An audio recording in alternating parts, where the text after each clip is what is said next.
Hello, hello, hello. Welcome to another episode of Well Beyond the Arc. I'm Manoli, And I'm Montana. and you guys are watching episode number 20, first day of school. Something we like to call our NBA season preview for the 2022-23 season. Montana, how the hell are you, man? I'm doing great. Basketball's back. The NBA is officially going with their preseason games, and I've been enjoying quite a few games, minus the Lakers one, obviously. I didn't quite enjoy that one. Tried to play a little bit of a drinking game with it, but I realized that was a really bad idea come the third and fourth quarter. So ended up stopping that game because I'd be in and probably in the hospital right now with how that game ended up. But other than that, I'm doing all right. What about yourself? I'm good, man. I can't believe basketball season's upon us, and seeing exhibition games on NBA TV, just crazy. I'm excited. I mean, we say the playoffs are like Christmas, but when you haven't had basketball for a couple months, we've been sitting here talking about rumors. We've been sitting here talking about player movement. We actually get to see it on the court. So I'm ready to go, man. I'm ready to go. But before we get going, for everyone watching, thanks for joining us here on YouTube, Facebook Live, Twitch, Spotify, wherever you catch your podcast, wherever you're watching us. Thank you for joining us. Make sure, if you haven't already done so, that you hit that subscribe button and a like button for us. And subscribe to the Yankee and the Brit Sports Group. Uh, get the notifications on when the next episode of Well Beyond the Arc is, in addition to all the other great podcasts on the Yankee and the Brit Sports Group. So now we got housekeeping out of the way. First day of school, media day. We had media day, exhibition games already underway. We actually get to see all this stuff on the court, like I said before. But we got to go back to drama. We got to go back to drama because there's a few teams that are dealing with it right now. And there's some unexpected news. We don't know all the details and things of that nature, so we're going to have to be careful how we speculate. But I guess my first question to you, Montana, is of the handful of teams that are dealing with some well-publicized drama. We got Boston with the whole situation with Ime Udoka being suspended for the year. We have the whole Suns situation with the owner Robert Sarver being suspended and now putting up the team for sale. Slash DeAndre Ayton and Monty Williams not talking since the Game 7 loss to the Mavs last year's playoffs. The Nets coming back from that whole soap opera of an offseason, from KD to Kyrie to Steve Nash and all that good stuff. The Hornets not knowing if they're going to bring back Bridges, and all the your Lakers with all the Russell Westbrook trade rumors. I'm sure I'm forgetting other teams, but those are the ones that stick out to me. Which team is going to be affected the most going into this season, and let the rumors affect them? Who's it going to affect the most? So this is a tricky one. I think we're in a unique spot because I think there's a lot of teams, like you mentioned, that are in situations going into the season with a lot of drama, and that's nothing new to the NBA or any professional sports. But I think that it is at an all-time high. But I would say the Celtics are in a spot that is going to be the trickiest for them because I noticed that Matt Barnes had expressed he expressed his support for Coach Udoka and kind of expressed that he was like there for him, all this stuff. But then he retracted that a couple hours later and said, upon learning more of the situation, that this is a whole thing, that this is bigger, way bigger than what anyone knows right now. If that is the case, how could that not be the team that is hurting the most? Because you just came back from the finals. You just went to the NBA finals after not having a great start to your season. And I truly think that that coach is the reason they got to where they are. They've had Jaylen Brown. They've had Jason Tatum. They've had these guys, and they haven't gotten that far until now. So sometimes it's that coach that makes a huge difference. And so with him being gone, how can they be as good? He was their spark. He added that. I truly think, as a coach myself, I know that it takes a coach to get you there. It takes more than just the talented athletes and the organization. So I personally think that the Celtics are in the worst spot. I think that's I think that they're going into it at the worst spot, but I'd say the Suns are right up there with them. How are you going to have a player that hasn't even talked to your coach, one of your top players hasn't even talked to your coach? You lose to a team like you lost to, and it's preseason, it's this, it's that, but still, I just think that I think they're runners up. So I've got the Celtics up top, and the Suns are just right down there because these are both teams that just went to the finals within the last 3 years, and now they're going through these situations, and it's how can you be the same? Yeah, I mean, you hit it on the head. I mean, I think it's a race to the bottom between the Celtics and the Suns. And before Danilo Gallinari, who they acquired, who the Celtics acquired later on in the offseason, blew out his ACL. I thought that the Celtics had the best offseason going in. They added Danilo Gallinari and Malcolm Brogdon for the equivalent of some printer ink and a gum wrapper. I mean, they didn't have to give up anything. They already added to an already loaded team, right? And then this whole thing with their coach, which we still don't know all the details about.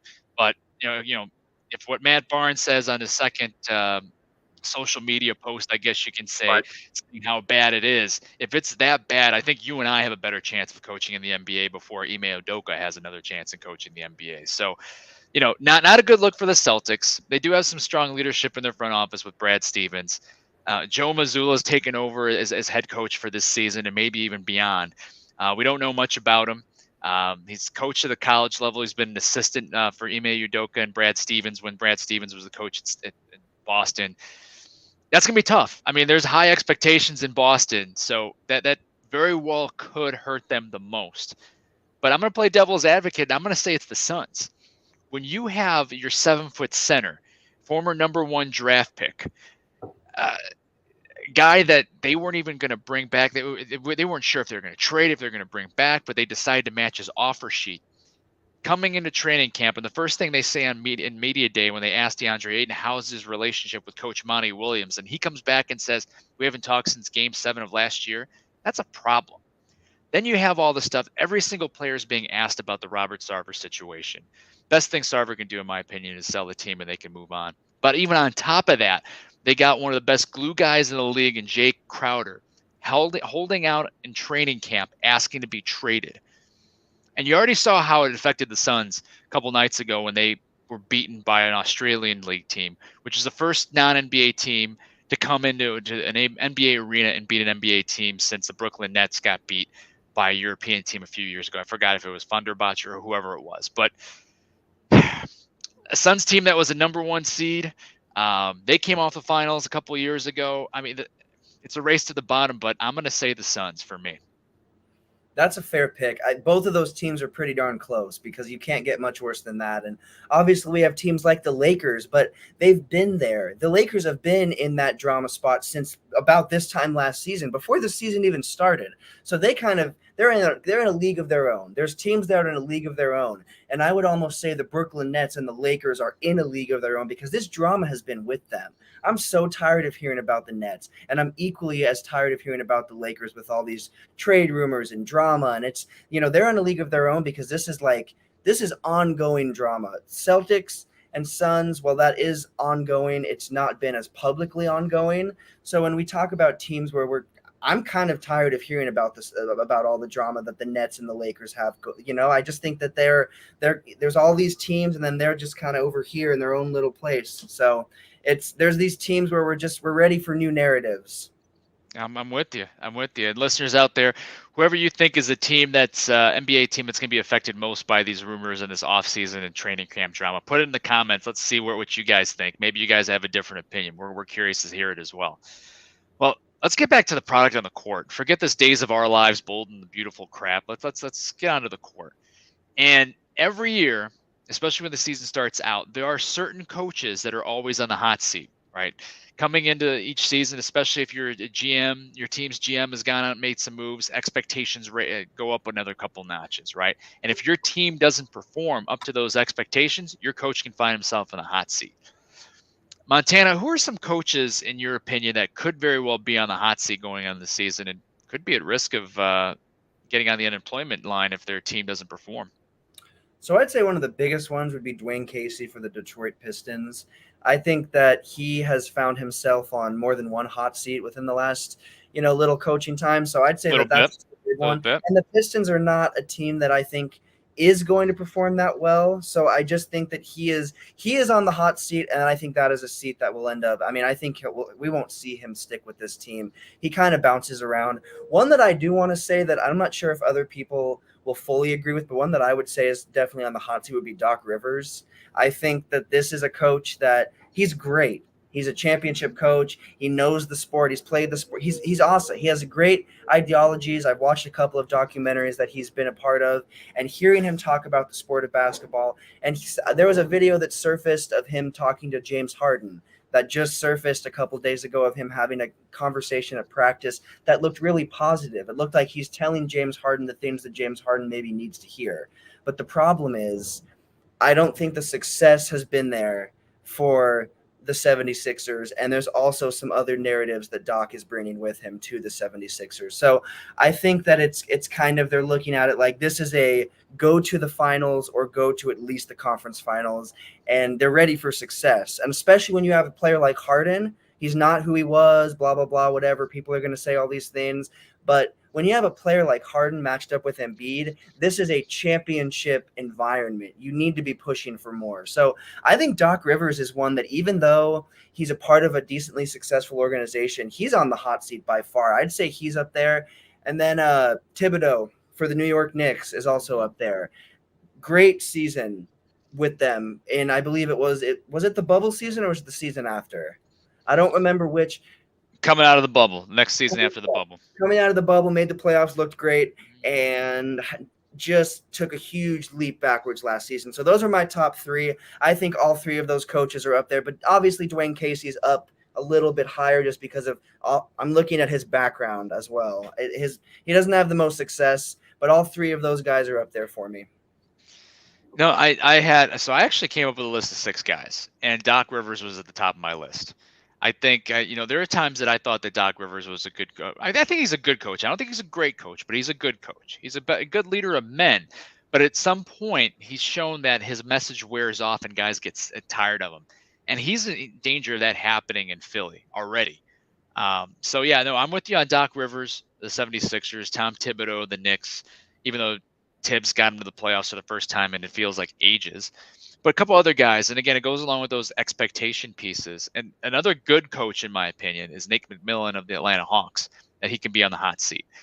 The Hawks went out and got DeJounte Murray, and the Hawks are expected to have one of the more talented backcourts in the NBA, and to be moving up from that 8th seed and kind of make more noise like they were a couple of years ago when they beat the Knicks in that opening round playoff series. And I think they made it to the conference. I think it was either conference semifinals or conference finals, I believe, with Trae Young in that group. But I think if the Hawks don't perform, Nate McMillan's seat's going to get really, really hot. I do disagree with your take on Dwayne Casey. I think he's a year away for being on that hot seat. Only reason is because he's got such a young team in Detroit, and he is a good teacher. So I think they might want to keep him around for a year, but expectations are going to be through the roof next year. And I think that could be a time when he's on the hot seat as well. A couple other guys, Chris Finch of the Minnesota Timberwolves. Does anybody even know who he is? I do. I'm a basketball junkie. I know he coached the Great Britain team in the Olympics. I know that he's been a long-time NBA assistant, and I know he took over in Minnesota after they fired Ryan Saunders. And he did lead him to the playoffs, but he has great talent. He's got D'Angelo Russell. He's got Cat.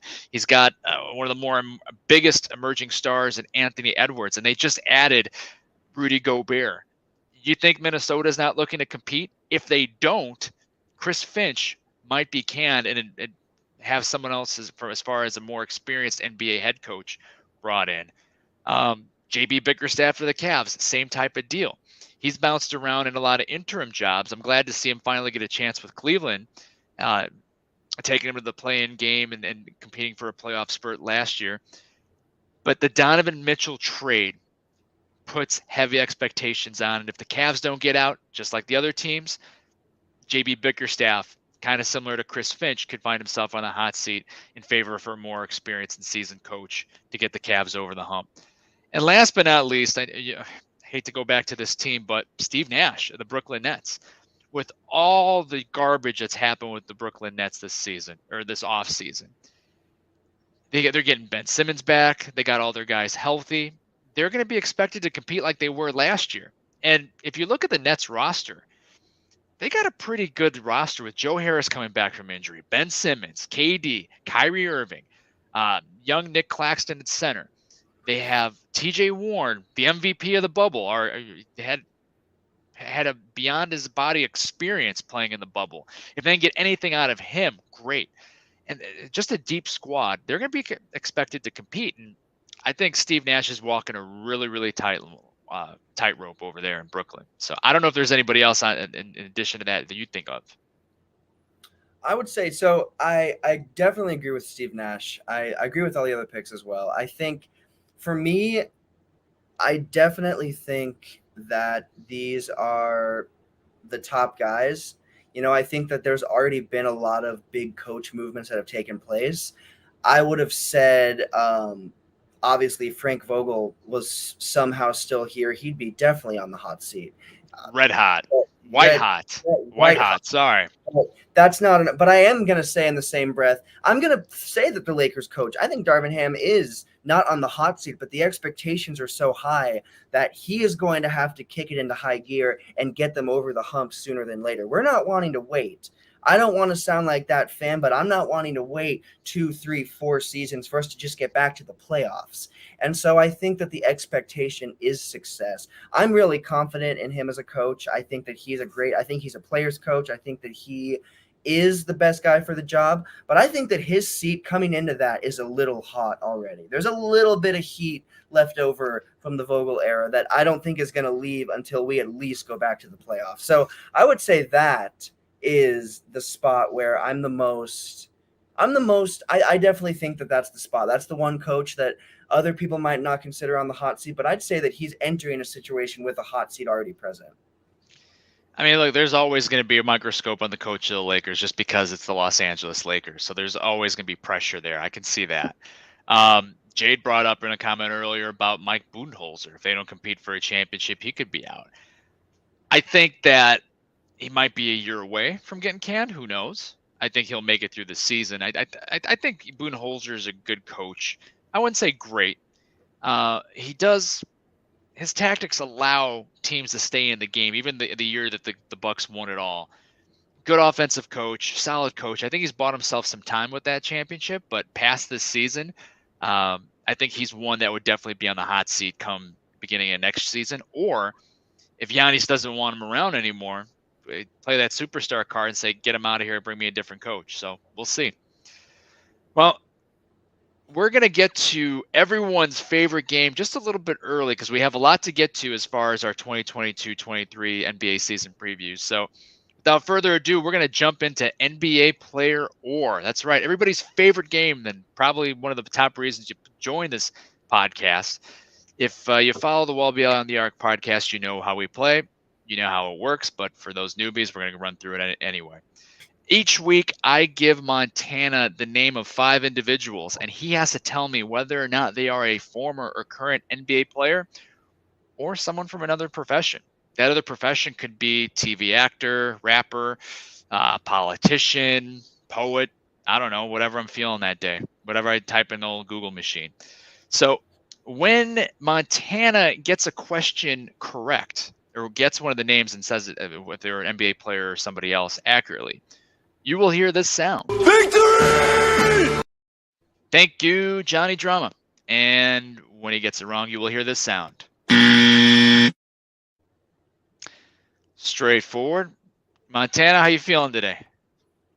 I've been pre-warned somewhat about what what the topic is, but I've heard it's a good one, so I'm a little worried, but hopefully my 50-50 skills are working well. Hopefully my work is on. I hope so, because Montana, I don't think there's anybody we'd rather take to a roulette table in Vegas than you. Your 50-50 skills are off the charts. And for those of you at home wondering what the score is, Montana has gotten 64 out of 90 correct.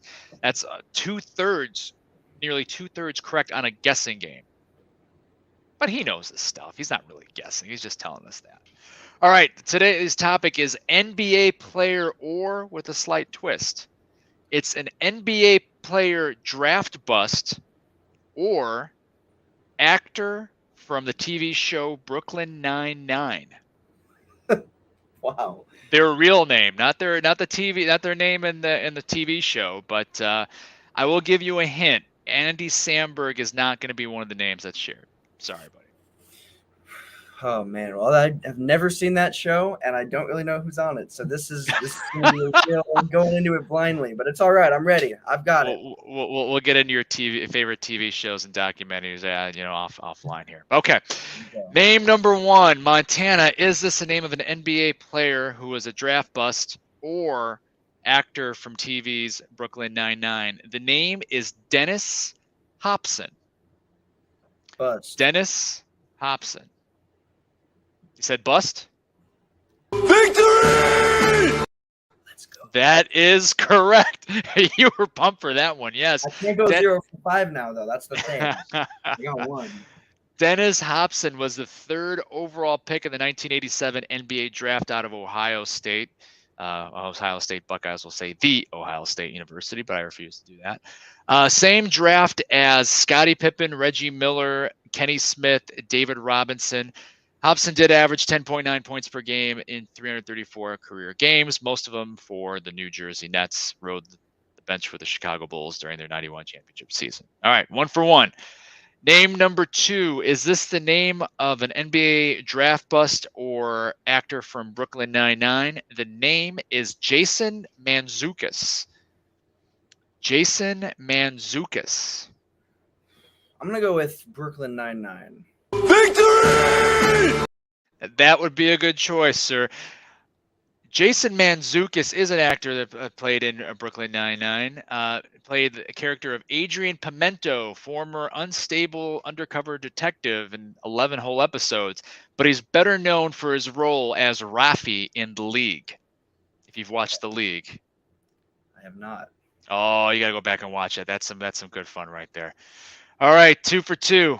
Name number 3. Is this the name of an NBA player that was a draft bust or actor on Brooklyn Nine-Nine? The name is Derek Williams. Derek Williams. Wow, this one. I'm gonna go with Brooklyn Nine-Nine. No, thought too hard on that. Derek Williams, number 2 overall pick in 2011 out of the University of Arizona. Same draft as Klay Thompson, Kawhi Leonard, Jimmy Butler. 8.9 points per game in 428 games. Bunch of teams that don't matter. He is now playing for Panathinaikos of the Greek League. All right. 2 for 3. Time to start a new streak. All right, here we go.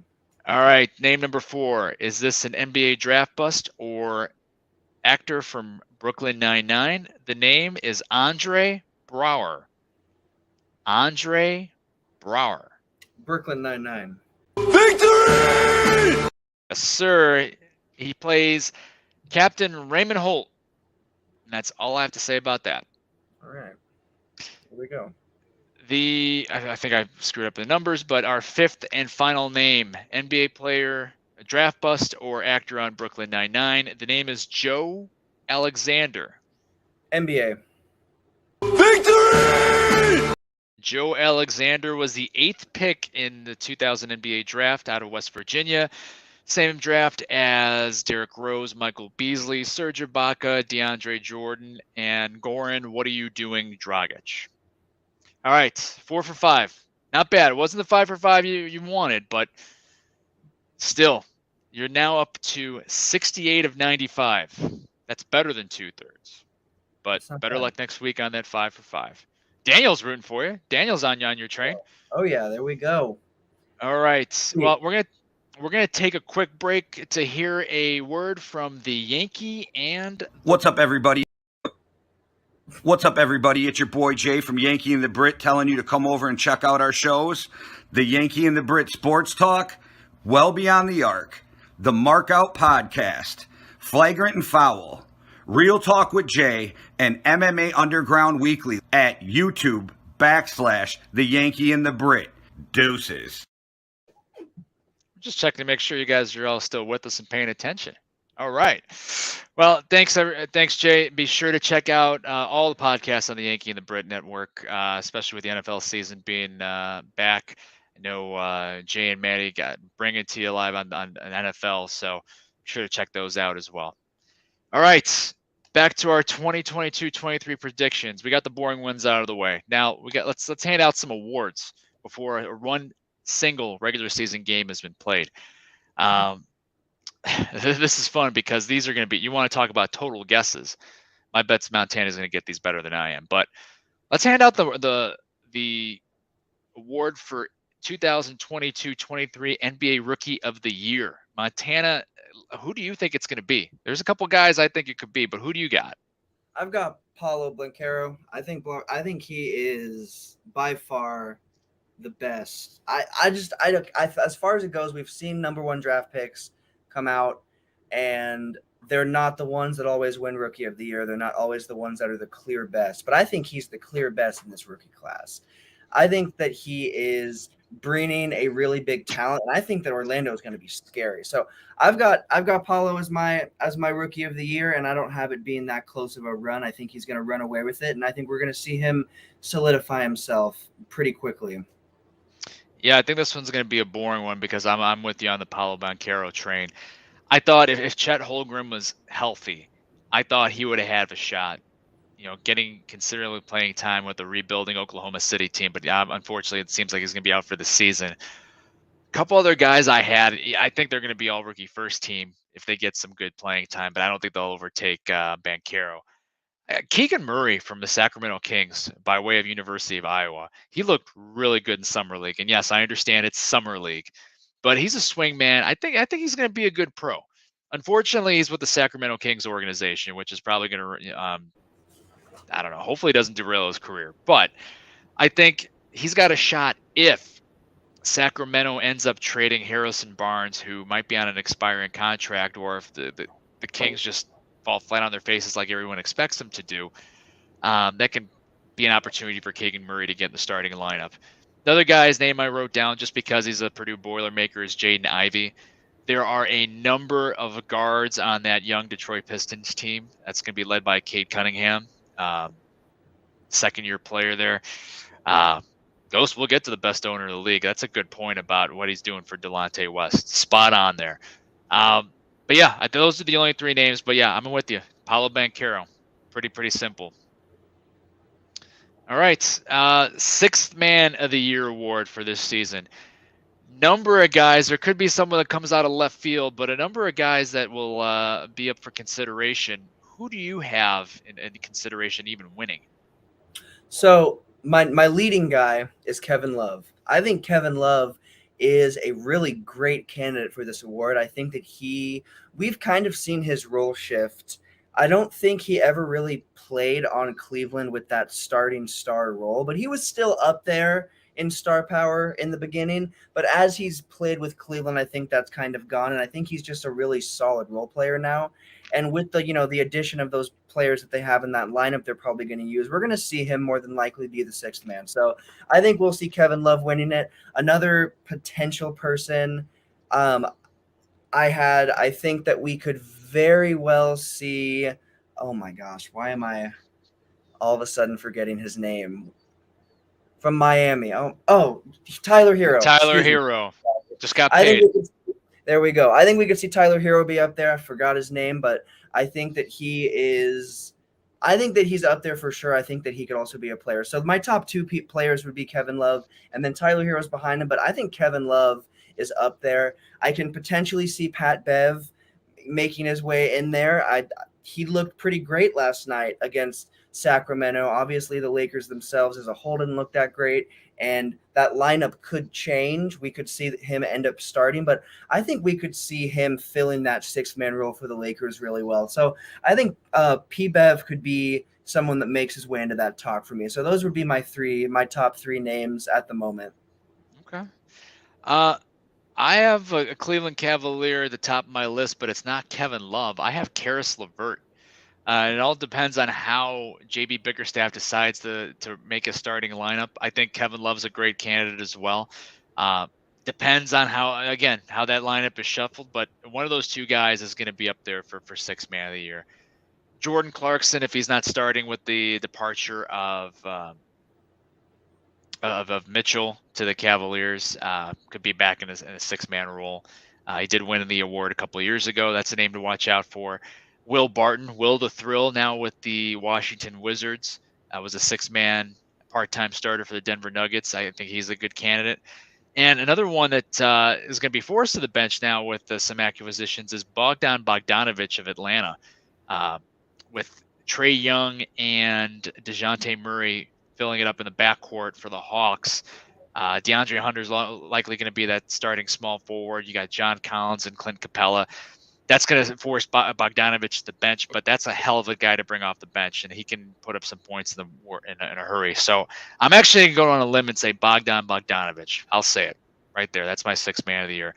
Got some comments saying that Russell Westbrook's going to be 6-man of the year. You alluded to Patrick Beverley. I think there's a scenario where Patrick Beverley starts alongside Russell Westbrook. There's not going to be much shooting there, although Pat Bev is a decent 3-point shooter. But defensively, that could be, well, that might be foreshadowing for a award later to come here, which we'll get to in a second. But okay. Most improved player of the league. This one's going to be a total crapshoot, a total guess. And a lot of times these are young guys that are coming off from first and second year, guys that haven't got a chance to play, and no one expects them to make any headlines. But any idea in your crystal ball, Montana, who would be most improved player of the year? So I've got some bigger names. Obviously, these are players that are bigger names in the league, but I've got Anthony Edwards being one player that I can see him making a giant leap. He's already a stat machine. He's already a really impressive player, and I think that the league knows exactly who he is. But I think that we could see him really advance his play and really make it to the next step. So I think that we could see Anthony Edwards up there. I really think that we could see honestly, as I do think we could potentially see Zion get there too. I think that he hasn't seen a lot of time in the league, and I think that there's a lot of question marks around him. And as good as he is as a player, we know that Zion's talented. We know that he can play ball, and we know that we know he's going to show up, but I think there's a lot of question marks around him. So I think that he could very well show up and really make a change and make some big things. I think that another thing we could see is Talen Horton-Tucker, now on the Utah Jazz. I love that kid. I think he's great. I think that he was one of the bright spots of the Lakers these last few years, championship or not. And I think I hate to see him go, but I think the beauty of him going is he'll be able to expand his game and expand what he does. And I think that every time we've seen a Lakers player like Alonzo Ball or Brandon Ingram go to another team and expand what they do and expand what they can show, they become stars. Even Alex Caruso. So I think that Talen Horton-Tucker is a name for me that I really think he could be that person. So I think he's up there for sure for me. Those would be like my top 3. Those are the guys that I think really could make some noise. What about you? Those interesting picks. I have a completely different list, but I liked your point on Anthony Edwards. I think Ant's going to take off. He's already taken off from years 1 to 2. It's going to be interesting to see how he goes from year 2 to 3, especially with having Cat and Rudy Gobert, D'Angelo Russell, those guys. But yeah, no, that guy's a stud. I want a different route. I basically was looking for young guys that have shown flashes of talent, but I think are going to get more of an opportunity. I'm going to butcher this guy's name, but he's the young power forward from Turkey on the Houston Rockets. I think his name is Alperen Sengun. I'm probably butchering the last name, but he showed some flashes with the Houston Rockets a little bit. I think he'll be their starting 4, and we'll see how that goes.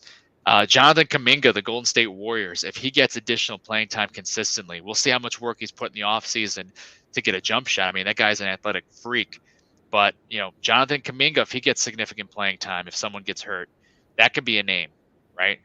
Jalen Suggs from the Orlando Magic. I know Cole Anthony's there in the backcourt. I don't know if Markelle Fultz is going to play anytime soon. They got a bunch of guards down there. But if they give former first-round pick from a year ago, Jalen Suggs, additional playing time, that Orlando Magic team is young. They're rebuilding. That could be an opportunity for him to grow. But I have 2 more names. There's Bo Cruz from Hustle, Juancho Hernan Gomez, excuse me. He's now with the Toronto Raptors. I don't know if he's going to actually win, but I want to see him get more of an opportunity. I think he does have some talent. He's coming off of winning MVP of Eurobasket, leading Spain to that title. But the guy that I think is going to win, it's going to be Jalen Green from the Houston Rockets. Their first-round pick from a year ago. Talented guard. It's got to calm down just a little bit, slow down just a little bit, but athletic. We'll see if he's worked on his jump shot over the summer, but he's got an opportunity to do some special things in Houston. So for me, I got Jalen Green. All right, Defensive Player of the Year. Not the sexiest award on the list, but just as important as any other award on here. Montana, who you got? My top person, which I almost didn't want to put him as this person because of how back and forth his career has been, but I've got Anthony Davis. If he can be who I still think he is, I think he could very well be that Defensive Player of the Year. He looked great last night. Again, it's a preseason game. It's the Kings. He was the only Lakers player that was capable of getting a rebound, so that also made him look better by default, but that's really not a good sign for the Lakers. But it's a good sign for him. He looked like himself a little bit more. He was a really good force. He found his way into the paint defensively and a lot of perimeter defense as well, and I thought he looked great. So I think he'll be a player to watch for that award. Bam Adebayo is always a player that's in the mix, and I think that that'll be no different this season. I think we'll see him have a really nice season. I think that Heat team is looking to bounce back, and a lot of their bounce back, I think, will be through the defensive side of the ball in Miami, and I think that that'll be highly led by Bam Adebayo. So I think that's another player that's up there for sure. Giannis is always in the mix. I think he's a player that could win at any season. I think that he is a defensive powerhouse. I just don't know if he is going to be from season to season. I think we see him focus on different things. That's just me from an outside view, but it doesn't look like he's always the most defensively focused player, but he could win at any given season. So he's always in the mix. And then I think that AD is at the top of my list, but within all these guys, if there's a player coming from the outside, I think we could see Cat maybe come in and make a change. And I think that's a big statement, but I think that we're going to see that because I think that that's Rudy and him. I think that'll be a really good setup, and I think that they will play with each other's strengths and weaknesses. I think we'll see Gobert's offense get better, and I think we'll see Cat's defense get better. And I think we could see, I know it's a big claim, almost a bigger, if not way bigger claim than AD, but I think we'll see Cat's defensive stats go up because of that combination with Gorbert, and I think that both of them will even out their weak spots of the ball. So that's my list. It's controversial as it might be. Yeah, I definitely don't see Cat winning it, but I do see Rudy Gobert having an effect on Cat in the sense of Cat's not going to have to guard those 4s and 5s, the uber talented 4s and 5s that is. And Cat often got into foul trouble. I think that's going to free him up on the offensive end to have a great monster season offensively, but that's just my take on that. Speaking of, I think Rudy Gobert is right up there. Again, he's a 3-time Defensive Player of the Year winner. If Minnesota gets a top 3 seed and Gobert is a huge part of that, I think he's got a great shot to take home his 4th Defensive Player of the Year award. You mentioned Giannis. You mentioned a couple other guys. Patrick Beverley. As crazy as it sounds, we just saw Marcus Smart being the first guard since Gary Payton to take home a Defensive Player of the Year award. If he's starting alongside Russell Westbrook in the backcourt, and the Lakers actually surprise some people and get a top 3 seed, there's a chance he gets it. I think he's been an underrated defender. Guys know who he is. He's on our old pest team as well, but I think he's got a shot. Joel Embiid has come out. He's trying to win every award he can, but doesn't win any of them, and blames the media for not watching his game. Joel Embiid can be up there, but I liked your pick, your comment about Bam Adebayo. And a lot of times NBA writers get these awards wrong, or they get them right but a year too late, meaning they make a mistake the year after they should have won. So I'm going to go with Bam Adebayo for my Defensive Player of the Year award. I think he's still going to be the link to that Miami Heat defense. I still think Miami's going to have a heck of a season, but for me, it's Bam Adebayo. Let's talk, before we get into the MVP, let's go back, because you mentioned Anthony Davis, and an interesting point there. A number of stars are coming back from injury this year that we didn't see them at all last year, or we barely saw them play last year. There's guys, Kawhi Leonard for one, Jamal Murray of the Nuggets, Michael Porter Jr. Anthony Davis probably played half the season, if we're being honest, as far as number of games. Ben Simmons is back. Didn't play a single game. Zion Williamson, same thing. Which of those guys, I think the NBA does most improved / comeback player of the year, but it's more so most improved. If there is a comeback player of the year award, of those guys, who do you think would be the top guy to win a comeback player of the year from those guys that I mentioned? Or maybe there's somebody else I'm forgetting. Well, it's tricky because I would say the top guy would be Anthony Davis, but personally, Anthony Davis should be, if he's the top guy, he's not just the top guy in that list, he's the top guy in the league. So Anthony Davis, I think, is an easy pick, but right up there with him is Zion. I've got Zion coming back, and I think he's going to be scary. I think he's going to come back, and everyone's going to see exactly who he is and exactly what people thought he initially was. So I think that Zion and AD would be my top two ones, but Anthony Davis is up there because if we see him show his full talent, if we see him show everything, he's one of the best, if not the best players in the NBA as a whole, talent-wise. So I think Anthony Davis is that comeback. I think he runs away with it. Anthony Davis should win this award. Anthony Davis should be an All-NBA first teamer or second teamer. This being a Lakers fan better than I do, it's going to come down to his health. But from a talent level, he should be up there. I would actually go with Kawhi Leonard just because of what he's done in the past. And if he's anywhere near health-wise the level that he was before he was hurt, I think this should be Kawhi Leonard, a guy that plays on both sides of the floor, normally dependent, even though he does take a game off here and there for load management. Right behind him, AD. Right behind him, Jamal Murray, who I think people have just forgotten about. Michael Porter Jr., maybe well beyond before those guys, not well beyond the arc, but well before those guys, or after those guys, excuse me. But I'm also agreeing with you on Zion. I think Zion's in the top 3 in that voting. To his credit, he's put the work in. He looks good. He looks athletic. He looks ready to go. Lost a bunch of weight. He looks like the Duke Zion Williamson. I think he's ready to go and shut up the haters here this season. So it'll be pretty interesting to see. All right, MVP. We got a couple more awards to get to before we get to conference and finals and championship here. Most valuable player. This is the award that all players from an individual standpoint want to win. Number of guys in the league that can get this. Montana, who do you got? Top 3 or even who's on your mind here for MVP? Well, I'll go top 3. My top pick is Luka. I think Luka has arrived. I think that him dismantling those teams he dismantled last playoffs was awesome. I hoped he could do it to the Warriors, not quite, but I think that Luka is going to just come out. So Luka's my top. Luka's my 1. At number 2, I've got Joel Embiid. I think he was robbed blind. I think that I'll never say I don't think he was robbed. No disrespect to Jokic, but I think that Embiid was definitely robbed. And then right at that number 3 spot, I've got Anthony Davis. Again, if he's fully healthy, I think he'll be in that talk. So I've got AD as my 3, and those would be my top ones. But I think Luka's going to run away with it. I think he is by far going to come away with that MVP. I'll go 3-2-1 myself. I got number 3 at Giannis Antetokounmpo. He's going to be a top 5 MVP finisher for the next few years. I mean, the guy's not even 28. I think he turns 28 in December. That's scary. He's number 3 for me. Number 2 is Luka Doncic. I think he's pretty clear. He's right there. I mean, being 2 in the MVP voting, he could win it. But who I have at number 1 is the guy that got robbed last year in his mind, and that's Joel Embiid. He led the league in scoring. He was the first center to do that since Shaq in 2000. I think if Joel Embiid plays at least 65 games, Philly's in the top 2 seed.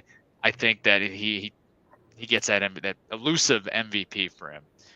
But if Joel Embiid misses significant time due to injury, I think I agree with you. It would be Luka Doncic, but it's Joel Embiid for me. All right, a couple of not so glamorous awards. Coach of the Year, and again, just like we talked about coaches on the hot seat, usually with a Coach of the Year, it's one of 2 things. It's a team that's done very, very well, competing for a championship, a top seed, or it's a team that's become a surprise contender that no one was expecting. So who do you have for Coach of the Year, Montana? So I've got Moses Malone winning it. I think we're going to see the Nugget. Did I say that right? Michael Malone? Michael Malone. I'm sorry. I put that down. Michael Malone, excuse me. I've got Michael Malone.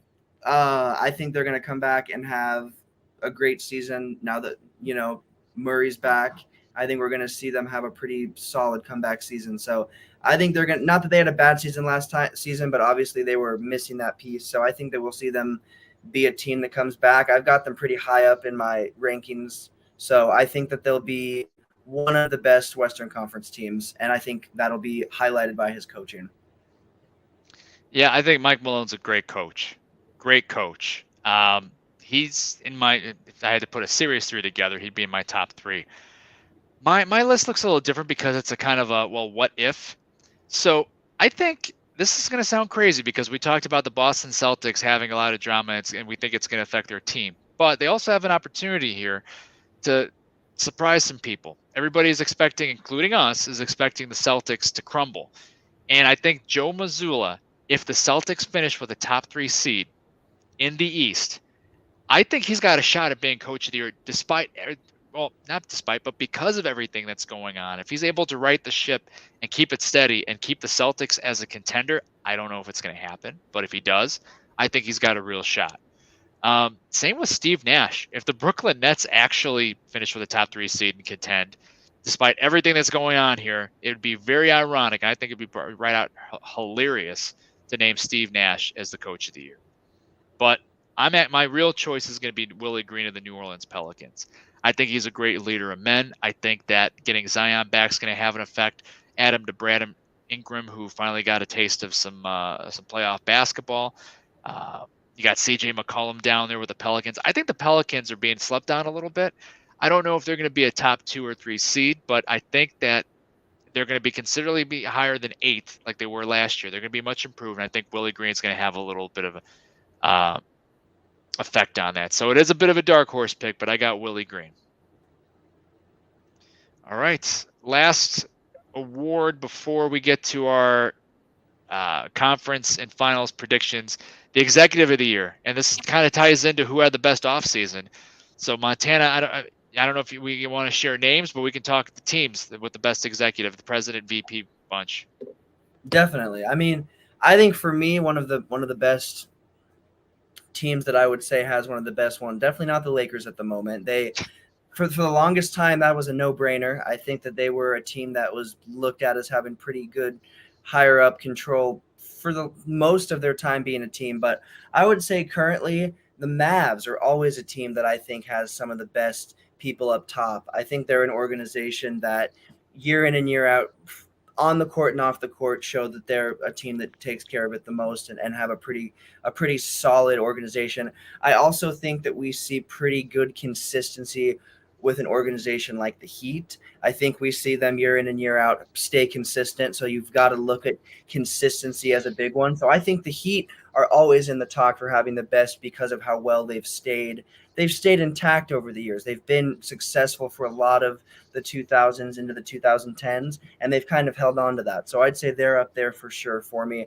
But if I had to say my top one, and it's tricky for me to say, but if I had to say my top one, I think that we are seeing or going to see some big changes start to go through an organization like the Pacers. I think we're going to see some big changes. I don't think we might not see it happen within this, beginning part of the season, but I think we'll see some big moves. I think we'll see them move players like Miles Turner.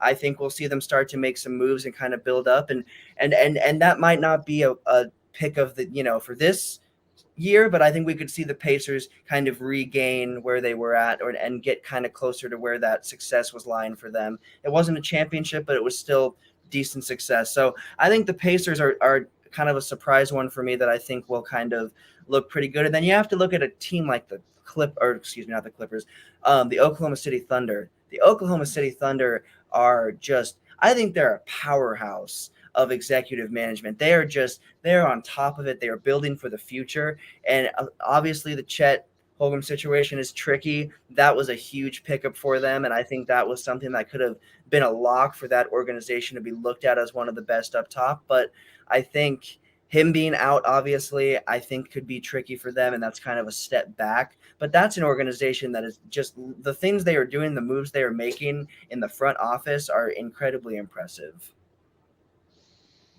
Yeah, Smoke, the 400 first-round picks, you got a chance to get a good player in that draft.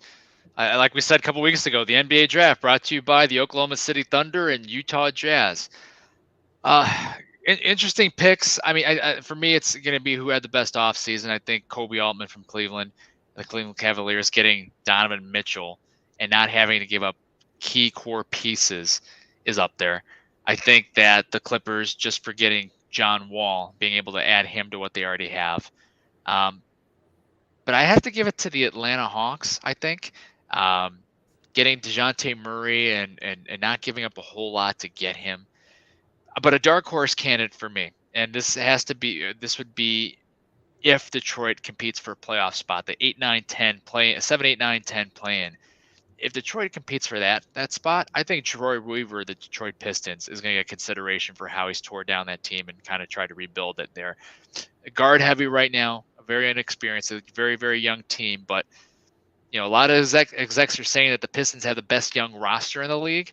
Troy Weaver is a big piece of that. So that's my dark horse pick. But if I had to give it to someone today, it'd be the Atlanta Hawks front office. All right. Let's do a Final Four, Montana. 2 in the East. Who's going to meet in the Eastern Conference Finals, West Finals, NBA Finals, and the championship? Who you got coming out of the East in the Eastern Conference Finals? So I've got two different scenarios for the Eastern Conference Finals. My first one is Bucks 76ers. I've got Bucks winning in 7. I think that would be a hard-fought series, but I don't see the 76ers taking the Bucks down. And then my second one that I have is a potential Heat versus 76ers, and that one I do have the 76ers coming out of that one. I've got the Bucks 76ers in 7, and I've got the Heat 76ers walking away with it in 5. So 2 different teams in those scenarios coming out on top, but I can see it going either way. But honestly, right now we could probably see it. Those are just my top few. There's so many other possibilities we could say out here. Yeah. I also have the 76ers in the conference finals. I have them taking on the Milwaukee Bucks. I wanted to put the Bucks in the finals, but I have the 76ers in 7. Am I very confident in that? No. If the Bucks make it to finals, would I mind that? Absolutely not. But I have Philly over Milwaukee in the East Finals in 7 games. Okay. So it's flipped. Okay, there we go. I can see that. West Finals, who you got? So both of my scenarios have Golden State Warriors. One of them, though, is Warriors Nuggets. I've got the Warriors in 6. The other one is Warriors Mavs. I've got the Warriors sweeping. So Warriors, for me, I've got the Warriors winning in really any scenario I can see right now, especially with Wiseman coming back. They're even more dangerous now. So I've got the Warriors coming out on top no matter who they play against. Yeah, I have Warriors and Clippers in the West Finals. I'm not as confident with the Clippers. I could see the Nuggets getting there. I can see the Mavs getting there if that team gels. They're going to miss Jalen Brunson, but they're getting Tim Hardaway Jr. back. Going to have Spencer Dinwiddie for a full season, added JaVale McGee, and then the addition of Christian Wood's going to be really interesting.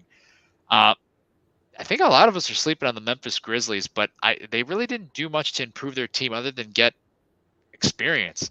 I think that's still a hell of a talented team. Would it surprise me if it was Warriors and Grizzlies in the conference finals? No, but I have it.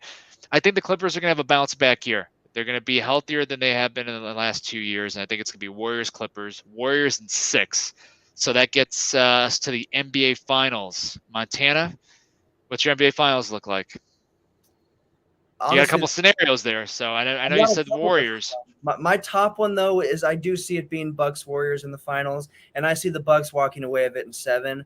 I think that would be – I think we would see one of the best final series we have seen in a while. I think that this would be a little bit of a level up. I wasn't super impressed with the Celtics Warriors because I just thought the Warriors had control of that pretty much the whole time, even when they didn't – they didn't sweep them, but still I just thought they kind of had their hand on the gas and, they had the wheel the whole time. But I think that this would be a different series. I think this would be a very much back and forth. But I've got the Bucks winning it in 7, beating the Warriors in 7 games. Giannis getting another ring and just solidifying himself as more of a champion and more of a legend. So there we go. That's my pick. But Warriors very much right there. I think that would be a really hard-fought series. Yeah, so I have Warriors and 76ers. I think the Warriors win it in 6. I think having Wiseman back, another year of development for Kuminga and Moses Moody.